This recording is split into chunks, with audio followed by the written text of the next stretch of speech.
Christmases of the Past in Filey by G.R.Waller. With Christmas but 2 weeks away, it is fitting that my current contribution to the advertiser should deal with some of the old Christmas customs of Filey. Though some Filey children still go around Christmasing, wishing a Merry Christmas, I cannot think that it means as much to them in these fairly good times as it did to the children of my day, when things were anything but good. If we were lucky, we may have got 1 shilling or 1 and 6, and some apples and oranges after being out the whole morning. The late Mr. N. Maylie always gave to each child that called a penny and an apple and an orange. He lived at what is now 34 Scarborough Road, but was then, as indeed it still is, Grove Hill, though most Filey people called it Shutter Villa. Each child tried hard on Christmas morning for as many pennies as he or she could, because the following week meant going back to the usual pocket money, the grand sum of 1 penny a week. We certainly enjoyed ourselves in our way. We had the usual Christmas tree with all the coloured glass ornaments on, and maybe a goody bird cage hanging from it. It was also a great time just before Christmas when the pig which had been fattened up was slaughtered. Pieces of pork were sent out to various people as presents. These the children always contrived to take, as they sometimes got a copper or 2 for doing so.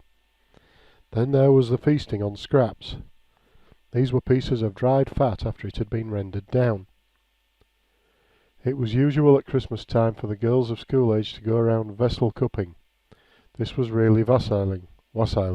They got an empty shoebox and placed a doll in it, then 3 or 4 of them would go and sing at a door the following: God bless the master of this house, and the mistress too, and all the pretty children around the table too, for it is the time of year that we travel far and near, so God bless you and send you a happy new year. The lads of school age would recite, Wish a Merry Christmas and a Happy New Year, we're all teetotal, we don't drink beer. A little bit of pepper cake, a little bit of cheese, a glass of cold water, a penny if you please. If you haven't a penny, a halfpenny will do.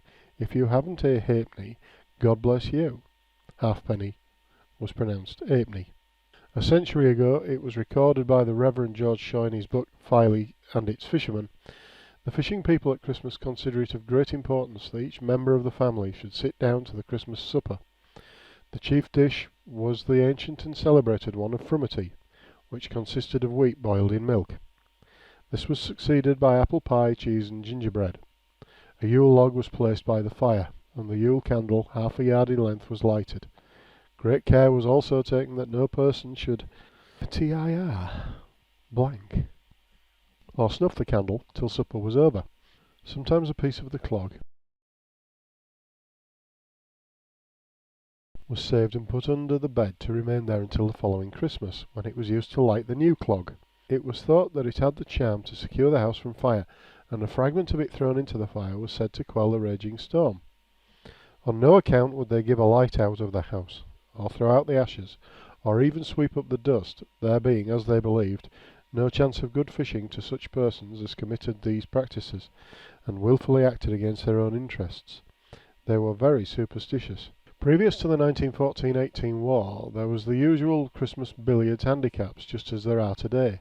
But they were totally different then than what they are today. These were held at the Liberal Club and the Conservative Club. Now snooker was not so popular as it is today, and so it was always billiards that was played. The game was 100 up. I have known an entry at the Liberal Christmas handicap of 90, and the prizes, which were all given, have gone round twice. There was usually a turkey for the winner of the handicap.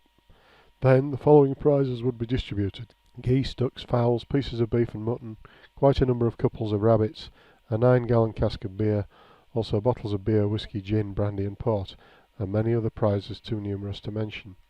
I well remember playing the late Tom Chapman. We knew him by his by-name of Tatey.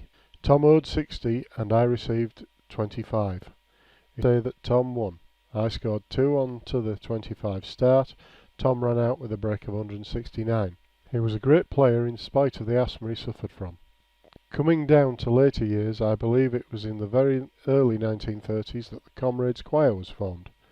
It was started by the late Mr. George Crimley, and the late Mr. Mortimer Chapman, Shaggy. I came across them in Murray Street on Christmas Eve. They were singing a well-known Methodist hymn, How Beautiful Upon the Mountain. They then moved down to the end of Hope Street, when several more joined them, and they sang there a favourite hymn of the late Mr. Jack Jenkinson, Jack Sled, "I will sing of my Redeemer." After that they moved up Hope Street, and several more joined them out of the Imperial Hotel. Somebody suggested sending for Mr. Frank Wheeler, Jerry, to lead them in singing. He joined them, and they sang at many places, in Reynolds Street and the whole of Queen Street, and they eventually finished at 1 a.m. on Christmas morning in Church Street. But their number had swelled to nearly 300. They did not do any collecting that year, but in the following years they did collect, and the money was distributed amongst the old people in the form of groceries and tobacco. But the outbreak of the last war finished the choir, and it has never been revived. The following story occurred in Filey a couple of years ago. A lad was out on Christmas morning wishing a Merry Christmas, and he stopped a woman and wished her a Merry Christmas. She took out her purse to give the lad something, and she found that she had nothing smaller than a 10-shilling note, and she told the lad this. The lad replied, "Oh, I can change it." How different from 60 years ago.